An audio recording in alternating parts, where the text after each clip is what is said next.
Hello, my name is Catherine Fitzgerald. I'm a master's student studying marine biology at the University of Maryland's Centers for Environmental Science.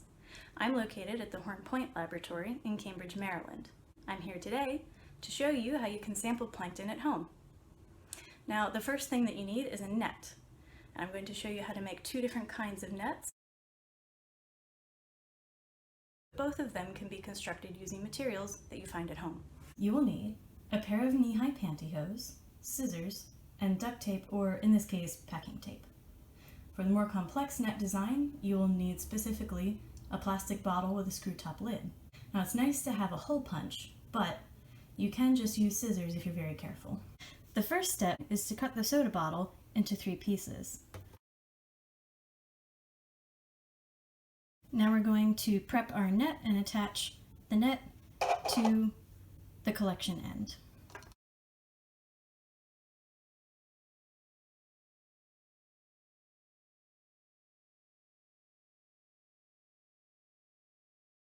The next step is to use the tape to secure the nylon stocking in place. And we're going to do the same thing with this ring.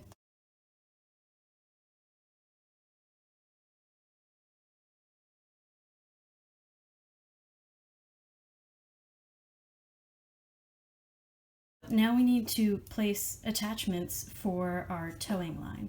Now this is the part where a hole puncher comes in handy, but if you're very careful you can do it with scissors. I recommend the hole punch.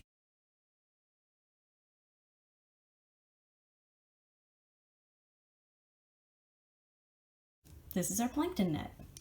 So now that you have your net, you need a way to drag it through the water. I suggest attaching a tow rope. So you'll need string and scissors, and first we're going to make a bridle for it, which means we're going to have a piece of string coming from each of the holes be tied together so that it will drag straight through the water instead of at an angle.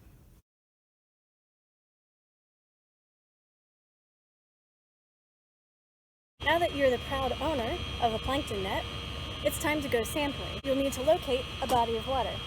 I'm here at the Horn Point Pier, so we're going to be sampling the Choptank River today. You will also need a long length of rope or string to tow your net, a cup, and a clear jar. Fill this cup with water from your water body. And now it's time to tow. Lower your plankton net into the water, collector end first. And as you drag it along, the idea is to keep the opening of the net under the water's surface. When you're done sampling your plankton, then it's time to examine what you've caught.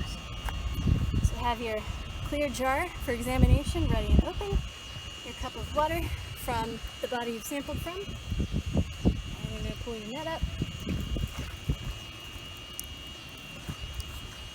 and rinse it down so that any plankton stuck onto the net are going to go into your catch right there.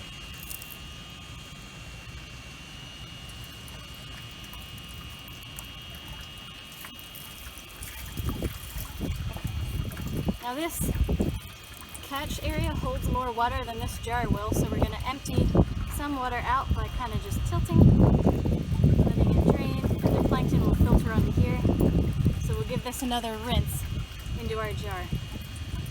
That looks better? Alright. So to empty this, you just take this cap off while it's over top of your examination jar. Trying to keep your fingers out of the way if you can. There we go. And give it a rinse through that side we tipped through. Kind of all around if you can.